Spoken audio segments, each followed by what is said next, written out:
देखो, इंजन में जब इग्निशन होता है ना, तब मैक्सिमम जो गैसेस होती है वो यहाँ से एग्जॉस्ट के थ्रू होकर निकल जाती है। बट क्रैंक केस में ना स्टिल कुछ गैस ऐसी होती है जो अनयूज्ड होती है, वो पूरी तरीके से इग्नाइट नहीं हो पाती, तो उसको भी तो कहीं से निकालना ही है। उसको निकालने के लिए नीचे यहाँ से इसके थ्रू होते हैं, नीचे एक पाइप दिया गया है जो यूजुअली इस सीवी सीरीज़ में तो है ही, बाकी मोटरसाइकिल्स में भी होता है।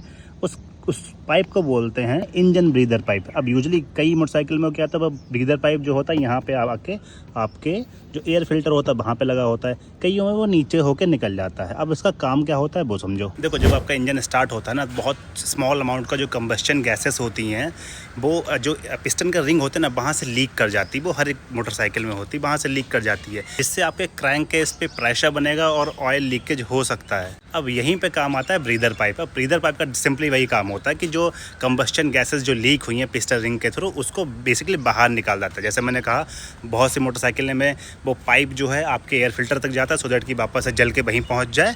बहुत समय वो उसको नीचे निकाल देता है। तो कभी भी आपका क्रैंक केस अगर लीक कर रहा हो, आपको कोई भी बोल दे कि नहीं ये लीक कर रहा, तो इंजन का काम होगा सबसे पहले अपना ब्रीदर जो हो जाए, यानी कि ब्रीदर इंजन ब्रीदर जो पाइप है उसको चेक करो। बुल्ली वो यूजुअली तब गड़बड़ हो जाती है जब पानी में चला रहे हो, बहुत टाइम से आपने उसको चेंज नहीं किया। यूजुअली मैं ये रिकमेंड करता हूँ 6 महीने में उसको साफ़ कर लो। तो अगर वो ब्लॉक हो जाएगी ना, तो अंदर से जो गैस आ रही है प्रेशर बन जाएगा। प्रेशर की वजह से ही क्या होता है, इंजन लीक होता है। इंजन का जो शाफ्ट है, ऊपर का जो क्रैंक बेस है ना, वो लीक कर जाता है, ऑयल लीक वहाँ से हो जाता है। तो उस पाइप को साफ़ करते रहो, इंजन को खुलवाने की जरूरत नहीं, उस पाइप को बेसिकली साफ़ करते रहो।